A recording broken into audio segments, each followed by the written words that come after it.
ప్రభువును రక్షకుడైన యేసుక్రీస్తు వారి ప్రశస్తమైన నామానికి మీ అందరికీ వందనాలు, శుభాలు. అందరూ బాగున్నారమ్మా? దేవాదేవుడు మరొక నూతన దినం దయచేసిన దేవాదేవునికి వందనాలు చెల్లించుకుని ఇద్దరు వాగ్దానం ధ్యానించుకుని ప్రార్థన చేసుకుని మన పనులు ప్రారంభించుకుందాం. ఈ దినపు వాగ్దానం: ఘనత ప్రభావం ఆయన సన్నిధి ఉన్నవి. ఘనత ప్రభావం ఆయన సన్నిధి ఉన్నవి. కీర్తన గ్రంథం 96 అధ్యాయం 6వ వచనం మాట్లాడబడింది. ఏముందండి? దేవుని మందిలో ఏముందని? ఘనత ఉందంట. ఎక్కడుందా? ప్రభావం, ఆయనకు ప్రభావం ఉంటుందంట, ఘనత ఉంటుందంట. అందుకే ఆయన సన్నిధి కోరుకోవాలి మనం ఎప్పుడూ కూడా. ఆయన సన్నిధిలో ఆశపడాలి. నీ సన్నిధిలో ఒక్కదానికి 1000 శ్రేష్టం అంటున్నారు. దావీదు తప్పు చేసి కూడా, ప్రభా నీ సన్నిధి తోసివేయకము, ఆయన సన్నిధి మనం బయటకు వెళ్ళకూడదు, ఆయన సన్నిధిలో ఉండాలి, ఆయనతో ఉండాలి మనం.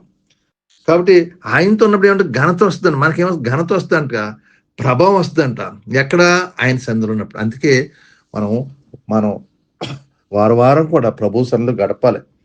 వారం అంతా కాచి కాపాడిన కృతజ్ఞతగా ఆయన సన్నిధికి గడిపి ఆయన స్తుతించి గణపరిచి కృతజ్ఞతగా జీవించే మరొక వారం అడుగు పెడుతుంది. కాబట్టి మరొక వారం రోజులు కూడా కాచి కాప మనం చేసే చేతి పనులు, మన ఆరోగ్యం విషయంలో, మన కుటుంబాల విషయంలో, మన బయటికి వెళ్ళి లోపలికి వచ్చినప్పుడు దేవునికరంగా ఉంటుంది, ఆశీర్వాదకుండా మనకున్న ఆర్థిక సమస్య దూరపరుస్తూ ఉంటారు. ఎందుకని?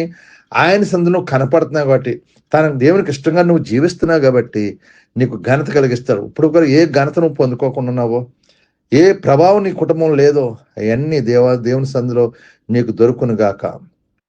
కాబట్టి ఈ వాగ్దానం బట్టి మీరు ప్రార్థన చేయండి. ప్రభా నీ స్థలంలో గడిపే కృప దాచేయి. నీ స్థలంలో ఒక్క దినం గడిపి 1000 దినములు శ్రేష్టం అంటున్నా ప్రభా. మరి వారానికి ఒకసారి నీ స్థలంలో గడిపి నేను స్తుతించి గణపరచు కృప మీకు దయచేయలేక మరి ప్రతి ఒక్కరు ప్రార్థన చేయండి. ఆ ప్రభావం, ఆ ఘనత పొందుకునే కృప ఆయన సన్నిధిలోనే కట్టి, ఆయన సన్నిధి విడిచిపెట్టకుండా ఆయన సన్నిధిలో గడిపే కృప మనందరికీ దేవాదేవుడు దయచేయను గాక.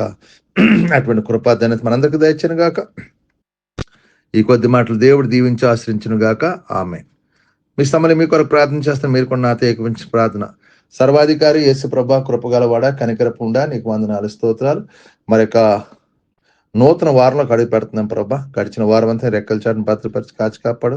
రేపటి దినం మేమందరం మీ సన్నిధిలో కూడి అయ్యా నిన్ను గణపరిచే కృప మాకు దయచేయి. నీ ప్రభావం మేము పొందుకోవాలి ప్రభా. నీ సన్నిధి ఉండే కృప మాకు దయచేయి.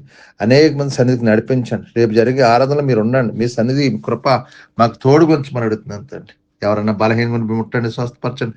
హాస్పిటలైజేషన్ జ్ఞాపకం చేసి కుటుంబ సంస్థ విడుదల దాచండి.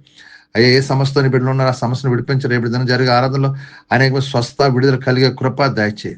బంధకాలను విడుదల దాచండి. సమస్యలకు కృప చూపించి ప్రభా. మీకు వందనాలు చెల్లించుకుంటూ మీకు మమ్మల్ని అందరినీ భద్రపరిచి దాచుకోండి. రేపు జరిగే ఆరాధన అంతా ఘనంగా మహిమకరంగా నా మహిమార్థమే జరిగి నీ సన్నిధిలో గడిపి ప్రతి ఒక్కడికి అయ్యా ప్రతి ఒక్కడు ప్రేరణ పుట్టించండి ప్రభా. ప్రతి ఒక్కరిని సన్నిధి గడిపి కోరిక పుట్టించండి. ఆశ కల్పన తృప్తిపరచబడు ప్రభా.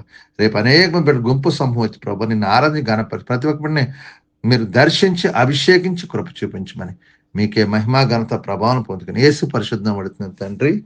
ఆమేన్. వందనాలమ్మ, వందనాలు. దేవుడు మిమ్మల్ని దీవించును గాక. ఆమేన్. వందనాలు. ప్రభు నామంలో ఈ వీడియో వీక్షించిన ప్రతి ఒక్కరికి జీసస్ స్వస్థత ప్రార్థనా మందిరం వారి ప్రత్యేక వందనాలు తెలియజేసుకుంటున్నాము.